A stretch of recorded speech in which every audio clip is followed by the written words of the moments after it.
All right. So, Chloe, just to start things off today, can you give a little bit of an introduction about yourself and tell us what you do? Yeah, hi everyone. I'm Chloe Rhys. I'm currently head of creative at Open Store, where I lead creative strategy and execution across a portfolio of e-commerce DTC brands. And I've spent my career at the intersection of brand and performance marketing. I started out as a editorial creative director at Sephora, where I worked on seasonal campaigns, on new product launches, and after that, I joined Tube Science, where I became executive creative director. That's where I really learned to scale creative. I was producing high volume video ads for a lot of top DTC brands. And more recently, I was the VP of creative at Power Digital Marketing, which is a large digital marketing agency, mostly leadership of a very big creative team and overseeing creative for quite a few clients, around 100 across many verticals. And now at Open Store, I oversee everything creative across our very diverse portfolio of DTC brands, from everything from menswear to kids products to home goods. And my team oversees pretty much everything from paid social to TV commercials, email, packaging, new product development, landing pages, and I work closely cross-functionally. It's a small but very ambitious company, and we do a lot. So I'm based in LA, and outside of marketing, I love snowboarding and hot yoga. Two hobbies on either end of the temperature spectrum there. Chloe, that was a fantastic overview. Talk a little bit about kind of the breadth and depth of the portfolio that you're overseeing, and I'd love to understand a little bit more about, as head of creative, how do you implement and establish a vision that stretches across brands, but where each brand has to have its own identity and customer base? Yeah, great question. So every brand under the open store umbrella is very different. I'd say they vary not just in category, like fashion or home goods, but also in the maturity of their brands, their tone, and their customers. So some are more like legacy Shopify stores that have built cult followings prior to the acquisition. Some are much newer brands with a lot of untapped potential. That said, I'd say the unifying force across all the brands we have is performance, and growth is the through line. So we measure success by how well creative drives results. So that's obviously clicks, conversions, and revenue. So I'd say, yeah, that's the driving force across all the brands, but we don't really have and I don't think it would make sense to have a shared brand aesthetic across the portfolios. We've really built an internal system that allows us to be very flexible. We built a creative system that allows us to, I'd say, apply the same discipline, the same speed and strategic approach to every brand, but still keeping the creative output fully customized. Yeah, no, that makes perfect sense, and I think it's very smart. When you're talking about as leading a group in terms of an entire portfolio, the common thread being something that truly is going to resonate and ladder up for everybody. And like you said, that's performance. That's creative that converts. That's what's going to move the needle for every client, regardless of aesthetic and customer base, et cetera. So, yeah, you would never have one unifying creative strategy, but you could implement a lot of creative ops strategically across the board that helps to kind of streamline that entire experience. Yeah, we've definitely the way we structured the team is to be very nimble. Obviously, the priorities between brands, some are very seasonal and come kind of in and out of focus throughout the year. And I guess the way I built the team just allows us to have generalists who can also be specialized. So, um, you know, we can kind of temporarily reallocate resources towards one brand or another, but still making sure that the team understands the brand, and the creative needed for each individual brand, but also can be specialized enough to work across all of them or an individual Yeah. brand as needed. Yeah, no, that's terrific. So when you bring on a new brand, tell me a little bit about your process for developing that brand's creative strategy and things like how you get up to speed on voice and values and then what do you do? What's your process for kind of coming up with the creative strategy, big picture ideas, those kinds of things to amplify the appeal of that brand? Yeah, that's a great question. I think it's really the fundamental of success is how we set it up. So Every time we onboard a new brand, we start with a very holistic creative audit. All of the brands are in different stages of their growth journeys. So some have already done, for example, extensive advertising on Meta. Others have only done Google search. Some have a huge library of assets that can be UGC, video, photography. Others might just have a few product photos and nothing else. So before doing anything, we really need to assess where the brand is, both creatively and strategically. And so that would be a full asset analysis. So we'll look at everything that we have to work with. Do we have video? What kind of photography do we have? Do we have product on model shots? Do we have flat lays, et cetera, et cetera? What rights do we have to these images and videos? So based on that, that allows us to put together a plan with the production team to identify what gaps. For me, I know at least when it comes to paid social advertising, there is a set menu of shots that I know that every brand needs to have to be able to create the needed diversity of creative to be successful. And so it's really understanding like, okay, where are the gaps and what do we need to fill in? And then in terms of like the strategy, what angles we want to approach, what types of customer personas, and really even understanding the environment, the competitive space for each brand. We'll do a lot of research. Some of that would start with reviews. Now, Mhm. for me, reviews are definitely the best way to get to know the customer and what they love about the brand, what they think the brand could do better. But again, not every brand has those. Some of these are very small Shopify brands that have like less than 100 reviews, so not a lot to be really stat sig. In Mhm. that case, like I would start looking at competitors. I'd look at, in this space, what is the top brand, and then what are customers saying in their reviews for this competitor? What do they like? What do they not like? Yeah, it's really helping to understand like what people care about, what problems they experience with competitors, uh, and how we can approach that with our brands. Yeah, yeah, no, that's a tremendously well-crafted response, Chloe. I think that, it's always really interesting, when you're bringing on somebody new and trying to figure out what is that nuance, that very special element that's going to differentiate them against a vast sea of competition, and then kind of applying your best practices and protocols to kind of bring that to light. Kind of brings me into what I wanted to ask you next, and I feel like I might have a sense of where this is going to go, but do you find that every brand's marketing approach is completely unique, or do you have sort of a set core or a core set of branding principles that you try to apply kind of at a high level and then inject some of those nuances for each brand? So I say the thing that the framework, that the system is going to be repeatable, but obviously the creative is brand by brand. We do have certain principles that I think we work on and apply to every brand, which would be a design toolkit. So making sure that we have clear direction for the designers.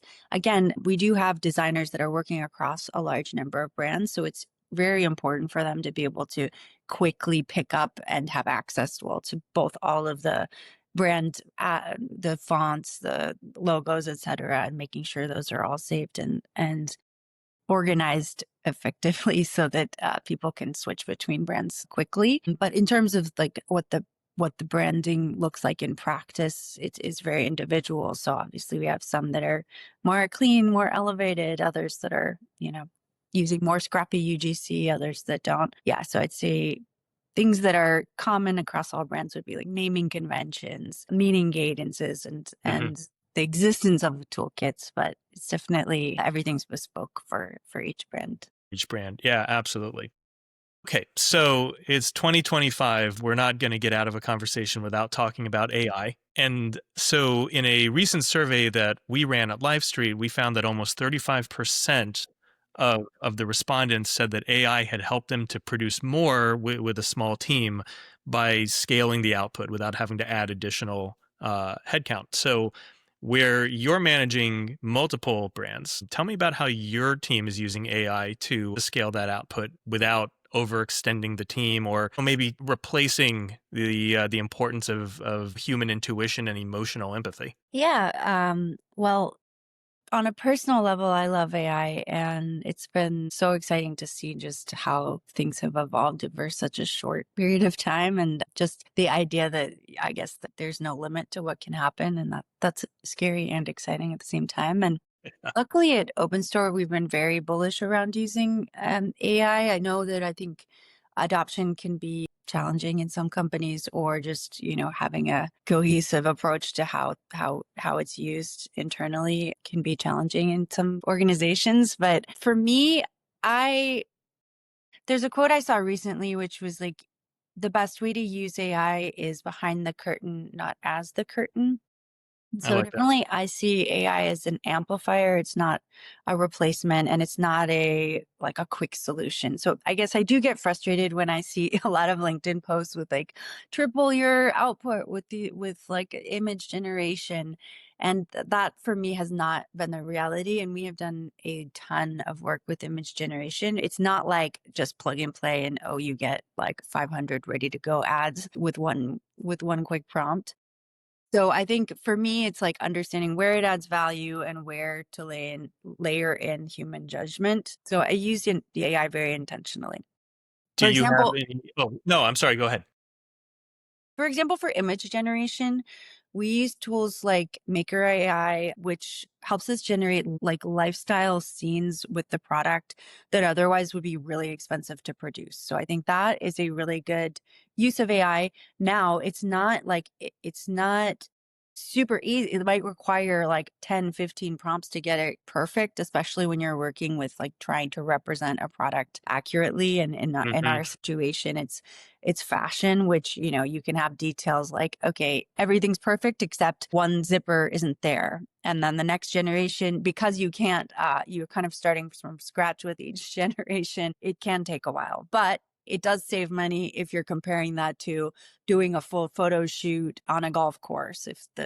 For example, the idea is to represent this fashion in a golf. It's almost like the AI is teaching you not to rely on it totally. We're Yeah, like, "Look, we're gonna throw some imperfections in here just so you don't get rusty."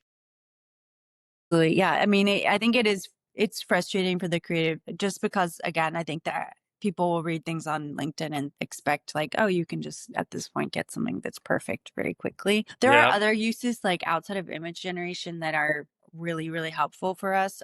Voiceovers, I think, is probably the number one. And so we use 11 Labs for voiceover. And at this point, like, voice there the voiceovers are incredibly lifelike. You can have so many different options of types of voices, and this Mhm. allows us to create audio variants for ads and test multiple reads of the same script while targeting different personas, which is a really easy and I think cost-effective way to iterate on advertising. And I'd also say we've tested AI generated UGC with a tool called ArcAds, which I think it's been helpful in some situations. We've had a couple ads that have done well there, but I still personally think like the delivery is very emotionless. There's a little bit of uncanny valley happening with the Mhm. movements and stuff. So I Yep, think I yep. see that progressing very quickly, but for now it's not like something I would adopt. Yeah, no, we've seen similar things even on, like, the UGC front where we're playing around with Creatify,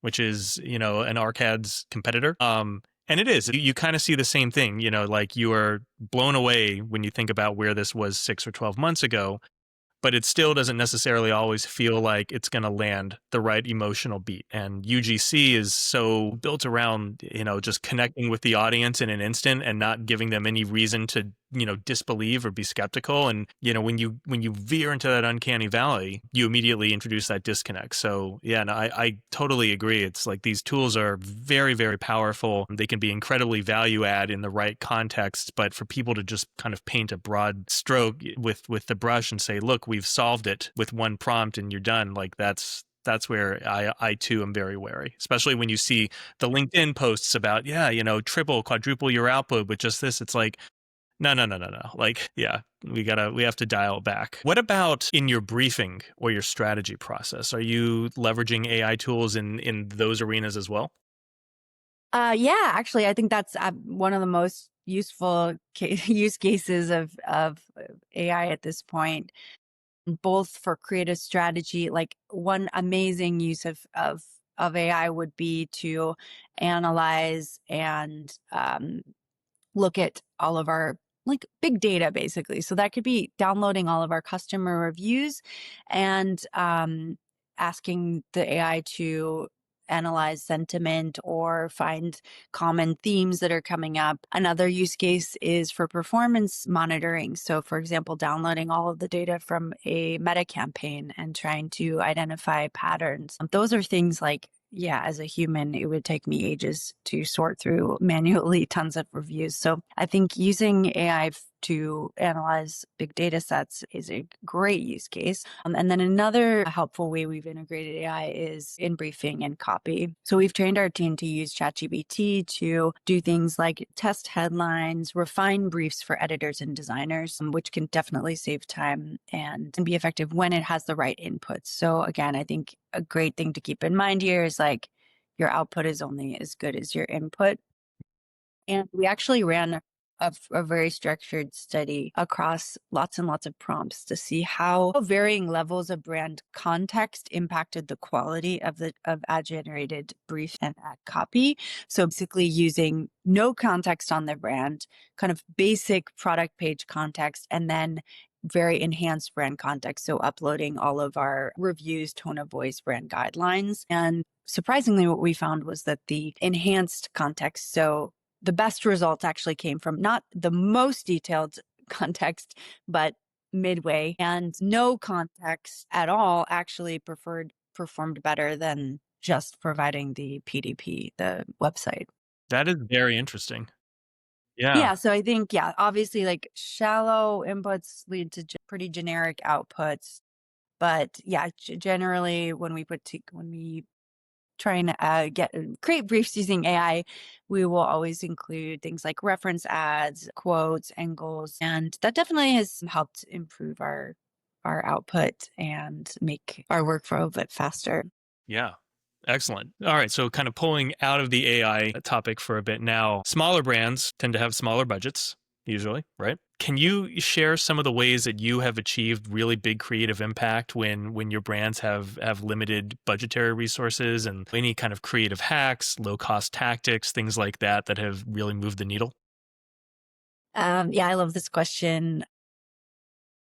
I pride myself on being very efficient and very scrappy. And I think for me, it's always been a really fun creative challenge. I think in starting my career working at Sephora, where we kind of had just like endless budget, and a lot of times I would see just like millions of dollars going to campaigns and just feeling like that.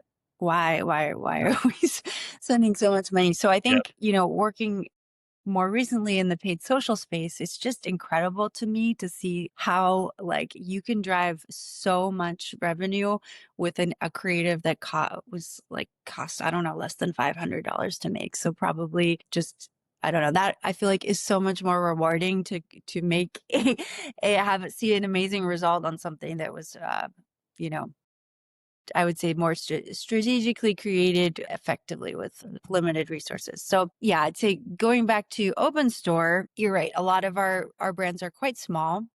And from a media standpoint, we actually operate under very tight bid caps for our creative testing, which means we really don't have the luxury to waste spend on inefficient testing. All of our creative has to be so good that it will allow us to find people in the auction who will click through and purchase with very limited bid caps. So I'd say another effect of that is that we do launch a lot of creative that doesn't get spend and that doesn't get a lot of spend or doesn't ever exit the learning phase. And so I'd say something that we have implemented that has been a really efficient and cost effective strategy is something we've called second chance jobs. So these are essentially ads that ran a first time and didn't get much spend. I mean, that could be again due to the bid caps, due to the timing. I don't know. There's any number of factors that could be a reason why a creative didn't get spent, but it isn't necessarily a bad creative. Hmm. So with second chance jobs, we'll basically go back in our archive and look at jobs that launched that might have had some, like maybe it had a good click through rate, but all the other metrics were terrible. And we'll go back and find go through those and choose one variant of each ad set and then pull those together in one ad set and relaunch that. So these are basically, yeah, giving ads a second chance. And we've actually found some really, really strong winners with that. And again, that's, I mean, doesn't cost any extra money because the creative's Yeah. already made. And then also, I'd say relying heavily on iterating. So rather than shooting an entirely new video ad, we would work on tweaking copy, tweaking the edit, trying new CTAs, trying new visual openers. So Mhm. again, sometimes simple editing can turn like losing ad into a winner.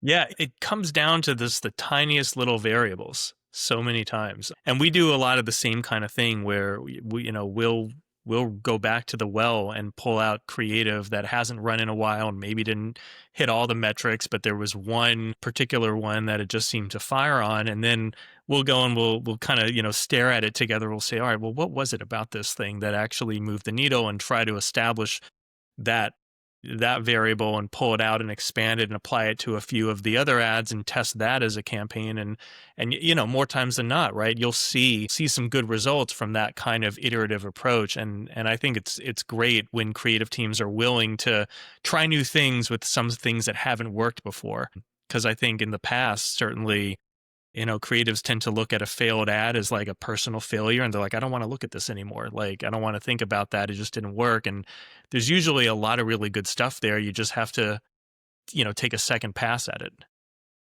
Yeah, I totally agree. Yeah. Other, I guess, cost saving or scrappy things we do. I mentioned this earlier, but I think it is a good example, the use of AI, but to kind of validate an angle before investing in a full production. So, again, you might identify that golf might be a good use case for your product, or I don't know, college students, or different personas or age groups, and testing AI images and copy that speaks to that persona or that angle first to validate. And then, that actually gives you a good use case to bring to leadership, or, to get funds to uh, to do a photo shoot or a video shoot Yeah. that might be more involved. Yeah. You prove your case, right? That's that, here's an idea. Like you said, let's validate it. And then usually you can go and get the approvals you need to execute and build out the campaign. I love that. And last thing, I guess, on that would be also just the way the team is structured. I think from a leadership perspective, I have seen a lot of agencies, a lot of brands starting to outsource teams to internationally. And I think, when you think about a creative team, the functions that absolutely need to be full-time internal employees versus what can be outsourced. And I think for me, creative strategy, that's kind of the fundamental for everything.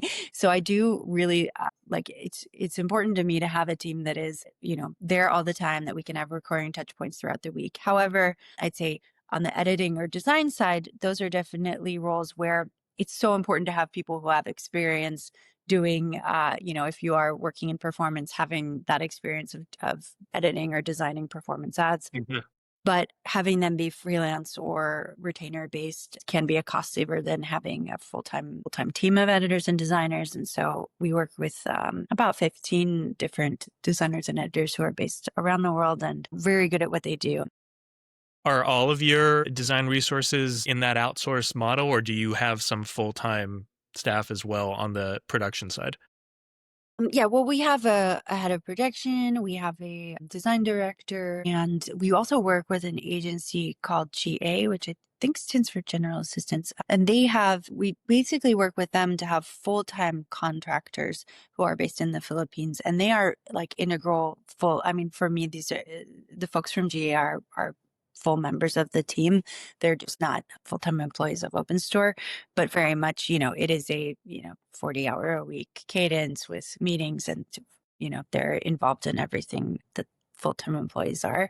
Yeah, no, fantastic. So we're coming up to the end here. I just had a couple more for you, but obviously we've touched on all the different categories that you're overseeing at Open Store. You've got fashion, you got home goods, you've got stuff for kids.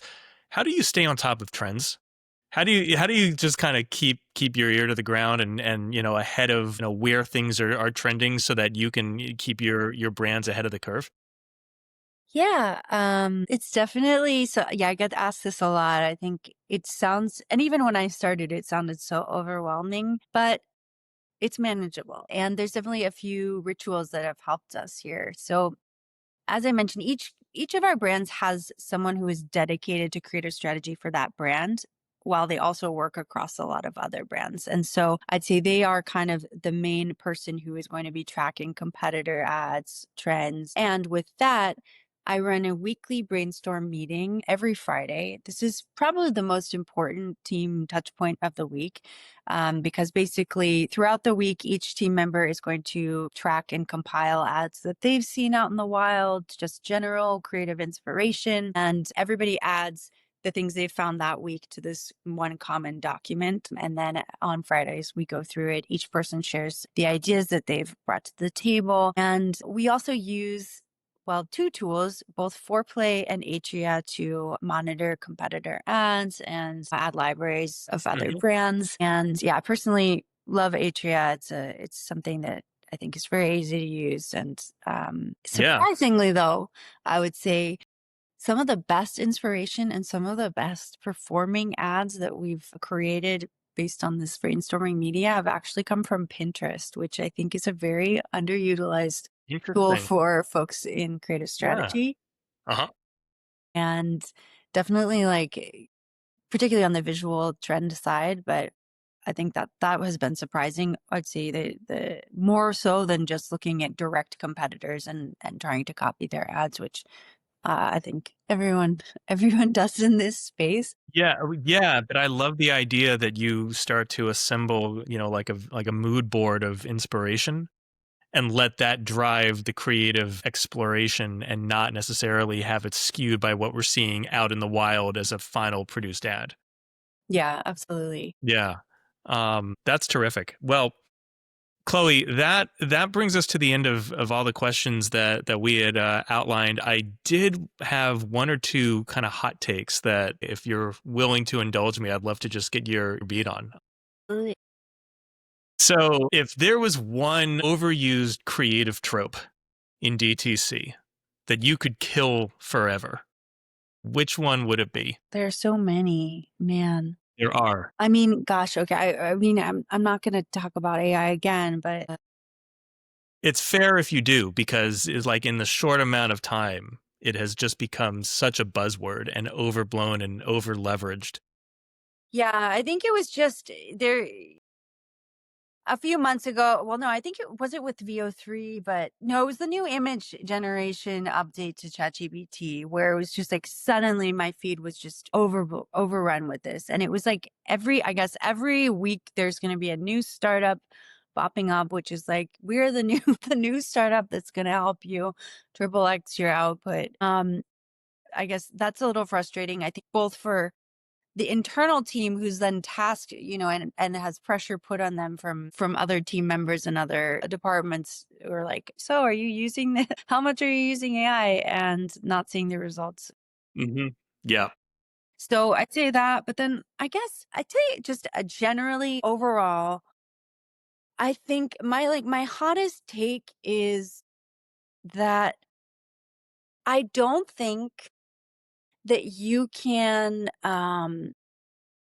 engineer an ad to perform as much as people on LinkedIn would say that you're able to. So I guess you'll see a lot of posts which are like these three hooks are popping off right now or do these five things Mhm. I think at this point in my career I have tested I mean tens of thousands of creatives. Like I know I've seen patterns and I can pretty much say like, okay, do these things. This is what makes a good ad. If I do all of the things that I know make a good ad and I can be 100% certain that this is an amazing ad that has every chance to perform, it's still not going to always perform. So I think Guaranteed. that Uh-huh.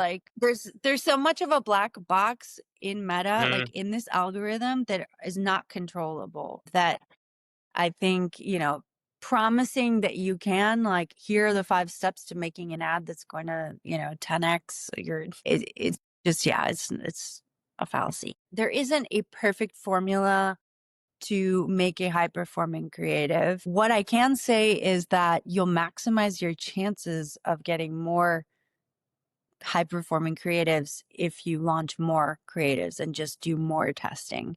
So, it isn't necessarily throwing pasta at the wall. It would be like throwing a very strategically recipe type of pasta against the wall In a that smaller wall. has the Yeah. best chances of sticking because of the proportions of sticky ingredients you put into it. I could not agree with you more. Like this over proliferation of clickbait do's and don'ts that are so regimented. Like you said, like, look, if you just do X, Y, and Z, you're gonna get 20x return.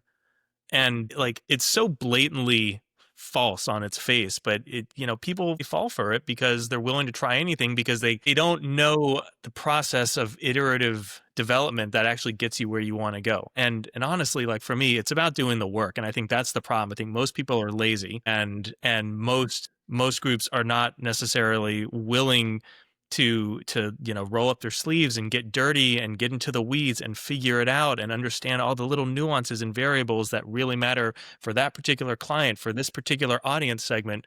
There is no silver bullet. There is no perfect algorithm. And you see it as much as I do, where people just, they promise the world, if you just do this or that, do the things that you know that are going to give you the best chance for a positive outcome.